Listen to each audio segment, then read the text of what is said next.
18 বছরে যদি দুইবার দেখা হয় আপনার সাথে, সে আপনার স্বামীই তো না। মানে তারা ভিডিও কলে শারীরিক সম্পর্ক করতো। বিয়ের পর বউ মানে কি মায়েদের কাছে বা শাশুড়ির কাছে এমন ছিল যে আমি একটা কাজের মেয়ে। আপনার বিয়ে হয়েছে কতদিন? আমার বিয়ে হয়েছে প্রায় 22 বছর। 22 বছর। আলাদা আছেন কতদিন? আলাদা প্রায় 2 বছর। কেন আলাদা থাকতে হলো? আলাদা থাকতে হওয়ার কারণটা হচ্ছে এই, সে দীর্ঘ 18 বছর দেশের বাহিরেই ছিল। তো 22 বছর বিয়ের, 18 বছর বাইরেই ছিল। বাইরেই ছিল, 18-19 বছর প্রায় বাহিরেই ছিল। তো বাহিরে থাকাটা হচ্ছে, তারে যখন বাহিরে পাঠাই, আগের মুহূর্তটা আমিই পাঠাই। অনেক অবহেলা ছিল, কাজকর্ম তেমন একটা করতো না, গৃহস্থী করতো বাবার ঘরে। তো আমি তাকে বাহিরে পাঠাই। ওনার বাবা মা আন্ডারে ছিল। তো দেখা গেছে হুট করে বিয়ের পর মানে গুরুত্ব দিচ্ছে না। মনে হয় যে বিয়ের পর বউ মানে কি মায়েদের কাছে বা শাশুড়ির কাছে এমন ছিল যে আমি একটা কাজের মেয়ে। তো এরকম অবহেলা অনেকদিন থাকার পরই তাকে আলাদা করে দেওয়া হয়, দূর দূর করে বের করে দেওয়া হয়। তারপর আমি বাইরে পাঠানোর সিদ্ধান্ত নিই। তারপর বাইরে পাঠাইছি, বেশ ভালোই ছিলাম তখন। তো বাহিরে পাঠানোর পর দীর্ঘ সময় প্রায় 5-6 বছর পর তখন মোটামুটি টাকা টুকা ভালো দিচ্ছে, খোঁজখবর নিচ্ছে। বছরে কয়বার আসতো? ভালো সম্পর্ক ছিল। বছরে আসতো কয়বার? বছরে না, সে টোটালি এই 18 বছরের মধ্যে 2বার আসছে। ও মাই গড, তাহলে এটাকে আপনি সংসার কেমনে বলেন? একবার আসছে হচ্ছে 18 বছরে যদি দুইবার দেখা হয় আপনার সাথে, সে আপনার স্বামীই তো না। তারপরও এত বছরের মধ্যে সে একবারও মানে তার ইচ্ছাকৃতভাবে সে কখনো বলেনি যে আমি বাড়িতে আসবো। তারপরে আমি আপনার তাকে প্রতি তার রিকোয়েস্ট কোনো করছি, আগ্রহই ছিল না? আমি অনেক রিকোয়েস্ট করছি, অনেক। মানুষটা জানি মানে এত ভালো মানুষ, এত শান্ত, এত চুপচাপ, একেবারেই শান্ত, একদম চুপচাপ। আমার মনে হয় কোনো কোনো সময় এক কথায় এমনও বলা যায় যে কিছুটা মানে সরল টাইপের, খুব ভালো মানুষ। তাহলে সে আসার কথাটা কেন আসে না, এটা আমি বুঝতে পারিনি। বুঝলাম না। সে কেন বলে না যে সে তার মধ্যে কোনো ভেজাল নেই, অথচ সে আপনার থেকে দূরে থাকতে 18 বছর দূরে। 18 বছর দূরে। কিসের মধ্যে কি হইতেছে তাহলে? তো দেখা গেছে সে প্রথমত 5-6 বছর পর আসছিল 40 দিনের ছুটি, তখন টাকা দিত, মাসে মাসে টাকা টোকা দিত।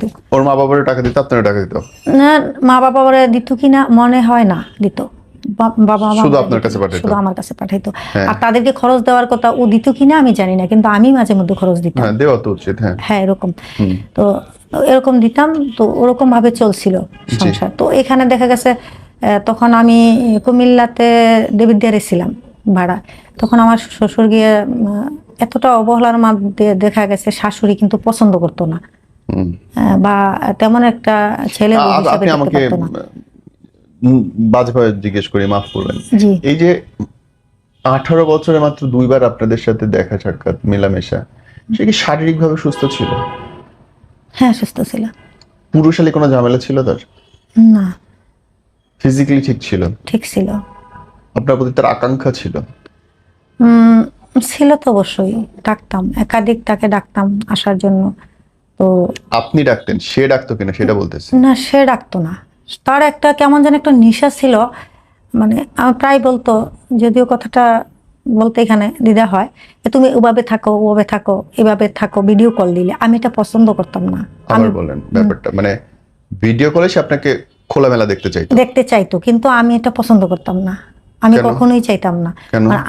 আমার ইচ্ছে ছিল যে তার এটা, আমার কাছে মনে হচ্ছে অনেকদিন কথা বলা আর মুহূর্তে যে তার এটাই নেশা। সে বিভিন্ন দিকে মনে হয় এভাবে কথা বলে। তো আমি চাইতাম যদি আমাকে প্রয়োজন হয় তুমি দেশে চলে আসো। মানে সে যেহেতু দেশে আসে না, তো শারীরিক ভাবে তার আকাঙ্ক্ষা তো থাকবেই। সে ক্ষুধা মিটাতে চাইতো ভিডিও কলে। হ্যাঁ, ভিডিও কলে। আর আমি তাকে ডাকতাম চলে আসার জন্য। কিন্তু আপনি তার বউ, আপনি অস্বীকার করারও জায়গা নেই। যদিও তার এটা একটা নেশা ছিল, আমাকে অন্য মেয়েদের সাথে সেম কাজ করতে বলে মনে হয়। তো যার জন্য আমি ভাবতাম কি এটা করলে সে আর আসার কথা মনে করে না, দেশে আসার কথা। তো আমি ভাবতাম কি যে তুমি দেশে চলে আসো, দেশে চলে আসলেই সম্ভব। আমরা তো স্বামী স্ত্রী, আর ভিডিও কলে এভাবে সম্ভব না। তো ওরকম করে ভালোই চলছিল। তো মানে ভিডিও কলে কি আপনি দেখার অবস্থা বন্ধ করে দিলেন নাকি কখনোই আসেনি? না, আমি কখনোই আসিনি। আচ্ছা নর্মালি যতটুকু সামাজিকতা ততটুকুর মধ্যেই আসতাম, ওকে, বুঝতে পেরেছি। এর বাইরে সিরিয়াসলি আমি কখনোই আসতাম না। Very good. হ্যাঁ, কারণ এতে অনেক ঝামেলাও হয়, পরে ভিডিও কল থাকে, স্ক্রিনশট রাখে, অনেক কিছু হয়। না তারপরে দেখা গেছে হ্যাঁ নর্মালি যতটুকু সামাজিকতার ভিতরে মনে হইতো ততটুকুই আসতাম, এর বাইরে না। জি। এর বাইরে তাকে আমার চাওয়া ছিল হুম যে তুমি চলে আসো। তো এমন তো পর্যায়ে ভালোই অর্থ সম্পদ হইলো। ঢাকাতে ওনার বাবার বাড়ি, ওই বাড়ি মানে জায়গা কিনা জায়গার মধ্যে বাড়ি করলাম। এসবই আপনি করতেছেন? সব আমি, 5 তলা ফাউন্ডেশন, 2 তলা, সাথে দেবর ছিল। তো এখানে বাড়ি করলাম, কুমিল্লা গ্রামে একটা কিনে বাড়ি করলাম, কুমিল্লা দেবিদ্বারে একটা জমি কিনে রাখলাম, ওরকম।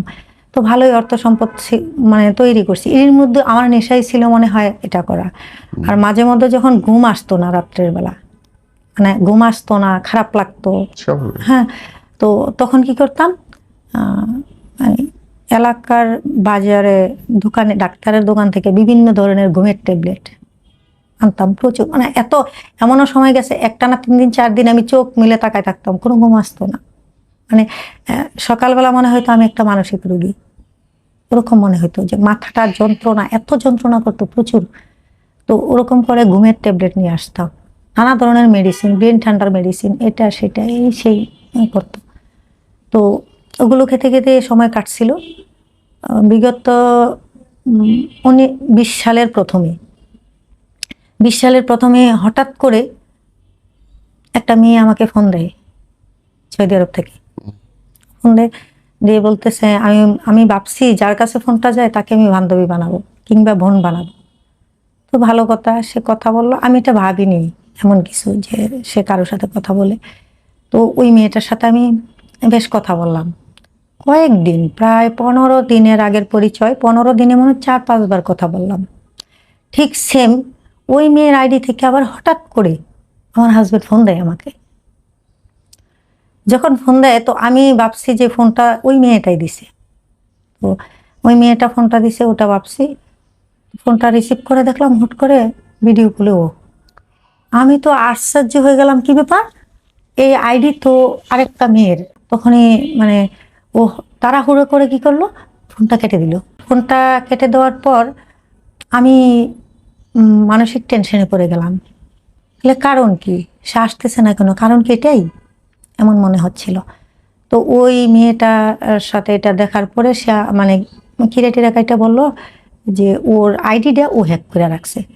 নাকি দুজনে একটা আইডি চালান যায়। আমি এই বিষয়ে আমি এতটা অভিজ্ঞ না, আমি জানি না। বেশ ভালো, খুব ক্ষমা টমা চেয়ে ভুল স্বীকার করলো। করার পরে আমি মেনে নিতে পারছি না। আমার ভিতর থেকে, আমি মুখে মুখে তারা মেনে নিচ্ছি কিন্তু ভিতর থেকে আমি মানতে পারতেছি না ব্যাপারটা। তারপর কিছুদিন যাওয়ার পরে মনে হয় ওই মেয়েটার সাথে ওর ঝগড়া, মানে ধারণা করছি আমি এটা। মেয়েটা হঠাৎ করে আমাকে ফোন দিল আবারও। তো আমি মেয়েটারে বললাম, কয় আমার কঠিন সম্পর্ক। কি কঠিন সম্পর্ক? আমার একটা মেয়ে, সে পিচ্ছি গেলে ফালাইয়া গেছে, সেই মেয়ে এখন ইউনিভার্সিটিতে পড়ে। হ্যাঁ, আবার বয়সের তুলনায় মাশাআল্লাহ পড়াশোনায় দিয়ে স্টুডেন্ট ভালো, সেই হিসাবে আমি বয়স বাড়িয়ে তাকে নিয়ে আসছি, এসএসসি দেওয়াইছি, তারপর এখন অনার্স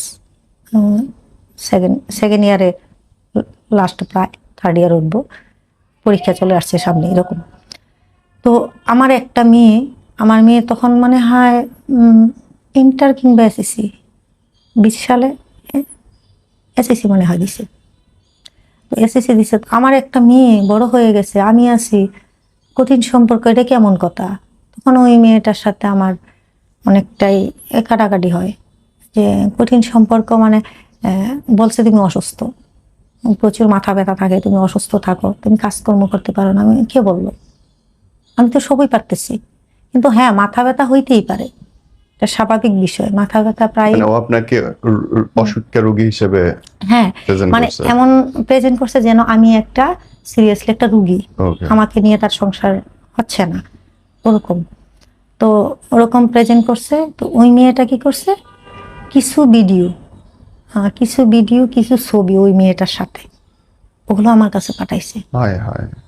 মানে এত ভিডিও, মানে ভিডিওগুলো দেখলাম ভিডিও কলে, মনে হয় পাশাপাশি না, একটু দ্রুত ভিডিও কলে কথা বলা, ভিডিওতে থাকা, ভিডিও মানে কিছু ছবি ওরকম এলোমেলো ভাবে, ওই যেটা আমি বলছিলাম কিছুক্ষণ আগে যে আমার সন্দেহ হইতো ও দেখতে চাইতো নানান ভাবে। মানে তারা ভিডিও কলে শারীরিক সম্পর্ক করতো ওরকম। আর এমন এক পর্যায়ে মেয়ে বলতেছে বিয়ে হয়ে গেছে, ও আমার হাজবেন্ড বলতেছে না বিয়ে হয়নি, জাস্ট কথা বলে এতটুকু। তো ওরকম মেয়েটা বলার পর 20 সালের পর থেকে তার সাথে আমার মোটামুটি একটা দূরত্ব, রাগারাগি, ঝগড়া, নানান দূরত্ব হতে থাকে। তো আমি তাকে বারবার রিকোয়েস্ট করি যে সে যেন চলে আসে। তো হঠাৎ করে তখনই আরম্ভ হয় করোনা, দেশের মধ্যে পুরো দেশ। তো করোনার কারণে তার কামকাজ টোটালি বন্ধ হয়ে যায়। তখন থেকে নানান অজুহাত দিতে আরম্ভ করে। ওই তখন থেকে আর তেমন টাকা পয়সা দেয় না, একেবারে দেয় না তা না, খুব কম। ফোনও দেয় খুব কম, তার যখন ইচ্ছে তখন সে ফোন দেয়, না হয় সে ফোন দেয় না, ওরকম।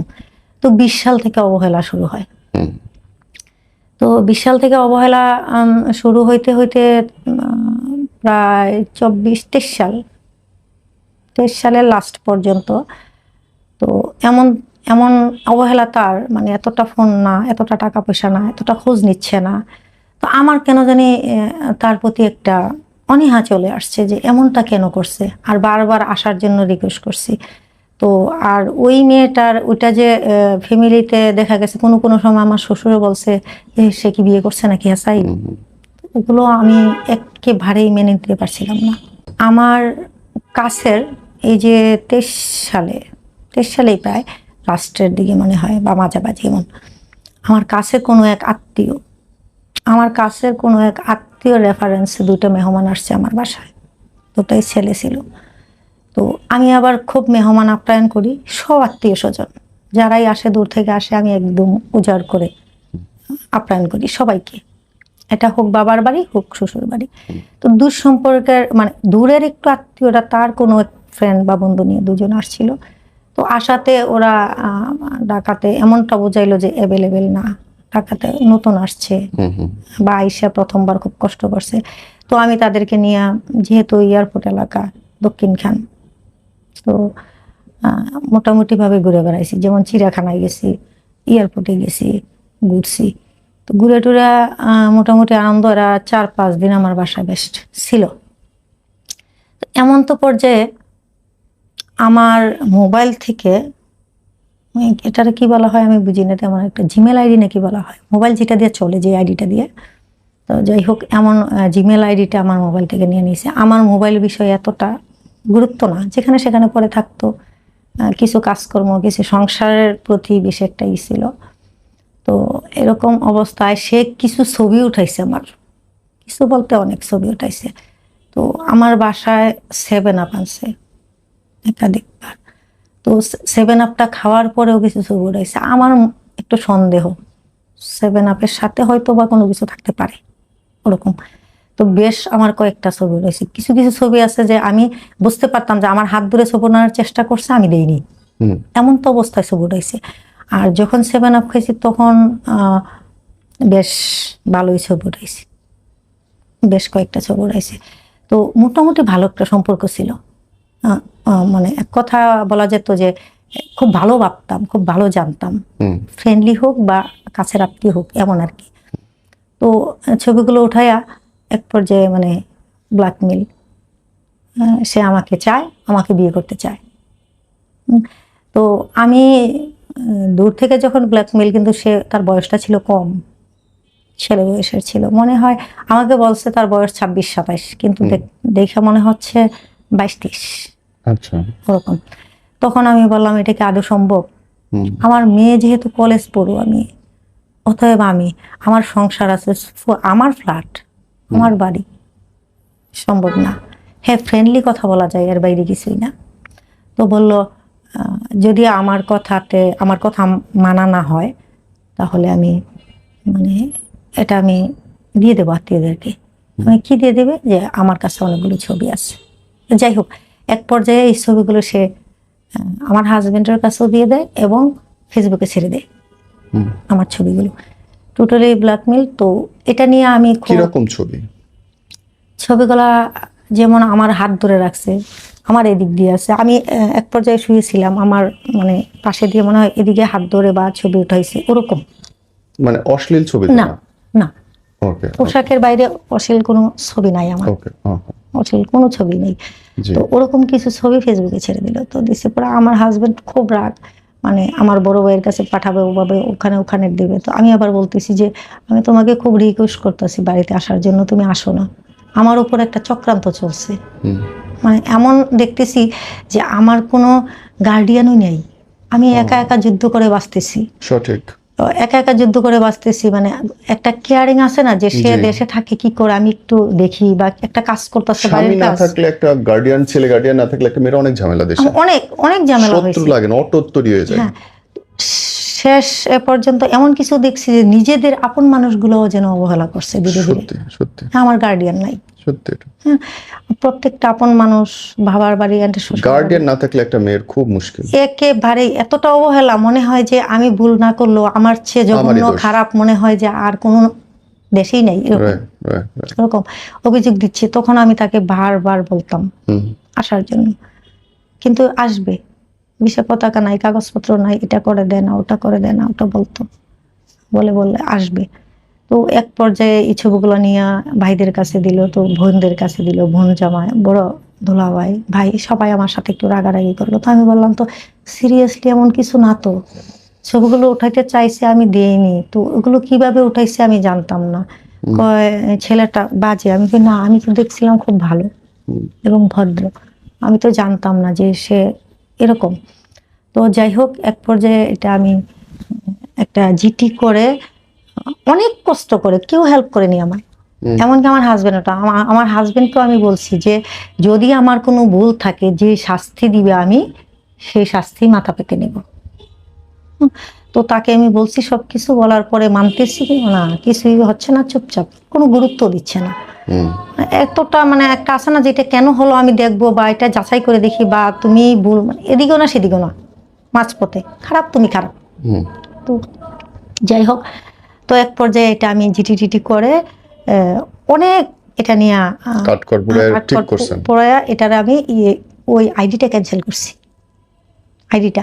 তো ওই ছেলেটার সাথে আমি কথা বলছি, বহুবার কথা বলছি, কিন্তু সবাই রাইট, মায়া মমতা সব দেখাইছি, কিন্তু তার ব্যবহার এত খারাপ, তার বাসা ব্যবহার ভালো না।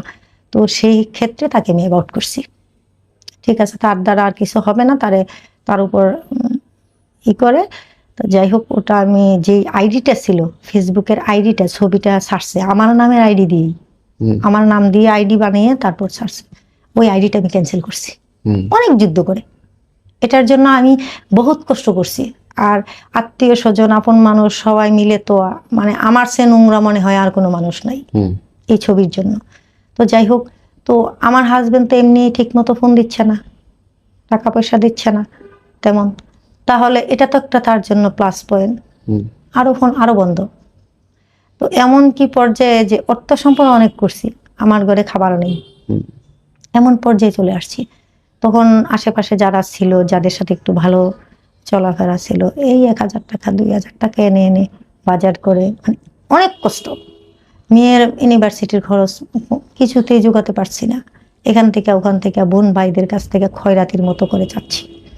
তখন আমার কুমিল্লা দেবিদ্বারে যেই জায়গাটা ছিল, ও বলে ওই জায়গাটা বিক্রি করে দাও, যেহেতু বিশাল থেকে অনেকটা অবহেলা, তো রেন্ট অনেক হয়ে গেছে, মেয়ের পড়াশোনা যেহেতু একটা এখনো প্রাইভেট একটা ইউনিভার্সিটি, অনেক খরচ, তো সেই খরচ দেওয়া হচ্ছে, তো ওখানে মোটামুটি ঋণে পড়ে গেছি। বললো যে দেবিদ্বারের জায়গাটা, বাড়িটা ছেড়ে দাও, তো ইচ্ছা ছিল না, বারবার বলছিল, আমি টাকার কথা বললে বা মেয়ে টাকার কথা বললে বলতো যে বাড়ি ছেড়ে দাও। তো বাড়ি তো দাম কেউ বলে না, মা যায় আবার আসে, এই কুমিল্লা এই বাড়ি, একাই একাই যুদ্ধ, কুমিল্লা এই বাড়ি। তো এক পর্যায়ে গিয়ে কুমিল্লার বাড়িটা বলতেছে যদি 4 লাখ টাকা, কয় 4 শতক, তা 4 লাখও বিক্রি করে দাও, মানে এরকম যা পাও তাই বিক্রি করে দাও। শেষ বেশ ওই বাড়ি বিক্রি করে গ্রামের যে বাড়িটা, ঋণ টেন যা ছিল সব দিছি, গ্রামের বাড়িটা আরেকটু সুন্দর করে করছি, হ্যাঁ, ওটা সবটুক দিয়ে সারছি। হুট করে যখন আমি ওই বাড়ির বিক্রি করে সম্পূর্ণ শেষ দিয়ে সারছি, তখন সে 24 সালের ফার্স্টে হয়তো বা সারছি, মানে বাড়ি বিক্রি করার 2 থেকে 3 মাস পরে হুট করে সে বাড়ি চলে আসছে। হুট করে সে বাড়ি চলে আসছে। আচ্ছা, যাই হোক, যখন সে বাড়ি চলে আসছে তো কলিং বেল দিচ্ছে, দরজা কিসি গেট লাগানো ছিল, দরজা খুলে দেখলাম উনি। তো আমি আর কথা বললাম না, চুপ থাকলাম। আমার সাথে কথা নেই সেই অনেক দিন, তো আমি চুপ থাকলাম। যাই হোক, তারপর চুপ থেকে মেয়েকে বললাম যে তোমার বাবা আসছে, দরজা খোলো। আমার মেয়েটা দরজাটা খুলে ও ঘরে আসছে, আমি ওর সাথে কথা বলি না বিগত 5 বছর, আরো বেশি না, 20 সাল থেকে 24 সাল, 20 সালের শুরু থেকে এতটা কষ্ট দিছে আমাকে। আমি এই টাকার জন্য এমন মুহূর্ত গেছে, যে এলাকায় থাকতাম ওই এলাকায় মাতবরের বউ ফ্রেন্ডলি চলাফেরা ছিল আমার, তার বাসায় গিয়ে কাজ করতাম। কিন্তু আমি 3টা বাড়ির মালিক। ওই কুমিল্লায় ওই বাড়িটা আমার নামে ছিল, বিক্রি করছি। গ্রামে যেটা কিনছিলাম এটা আমার নামে ছিল। ও বলছে তোমার নামে থাকলে কি আর আমার নামে থাকলে কি। তখন তো মন ফ্রেশ ছিল, এমনকি আমার ঘরে খাবার নাই, মেয়ের খরচ কোত্থেকে দেবো আমি। আর তেমন আইডিয়া নাই যে মেয়েরা কাজ করা যায় বা কাজ করতে পারে মেয়েরা শহরে। আবার আমাকে বলতো, ঘর থেকে বের হলেও আমাকে সন্দেহ করতো যে আমি ছেলেদের সাথে কথা বলবো কিংবা আমি খারাপ হয়ে যাব, এটা ভাবতো। আমি কখনোই চেষ্টা করতাম না সহজে ঘর থেকে বের হওয়ার, বিশেষ প্রয়োজনে বের হতাম, না হয় ফ্ল্যাট থেকে আমি বের হতাম না, বাসায় থাকতাম। 3-4 দিন পর তার সাথে আমার কথা হয়। কথা হয়ে মোটামুটি 2 মাস, 2 মাসও না 1.5 মাসের মতো পাশাপাশি ছিলাম। এক বিছানায় ছিলেন? হ্যাঁ, এক বিছানায় ছিলাম, ভালো মন্দ মিলিয়ে। তেমন আগ্রহ নাই আমার প্রতি, অবহেলা ছিল, অনেক অবহেলা ছিল। যে অবহেলার কারণে আমি পরবর্তী সময় একটা কথা তার সাথে, সে চুপচাপ থাকতো, কথাই বলতো না। তো আমি ভাবতাম যে কেন কথা বলে না, বেশি শান্ত, এত শান্ত যে খালি অপেক্ষা করো, সবাই বলতো অপেক্ষা করো।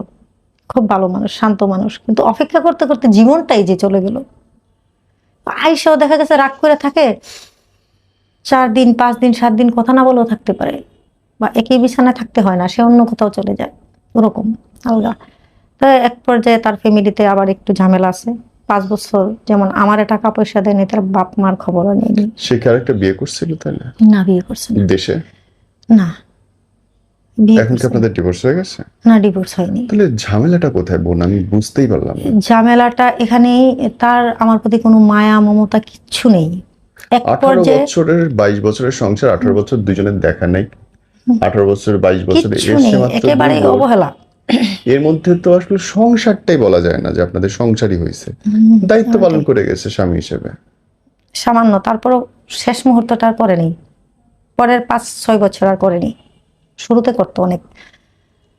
তারপর সে, এখন কি অবস্থা আপনার? এখন অবস্থা হচ্ছে বাড়ি, এক পর্যায়ে বাড়ি চলে যাই।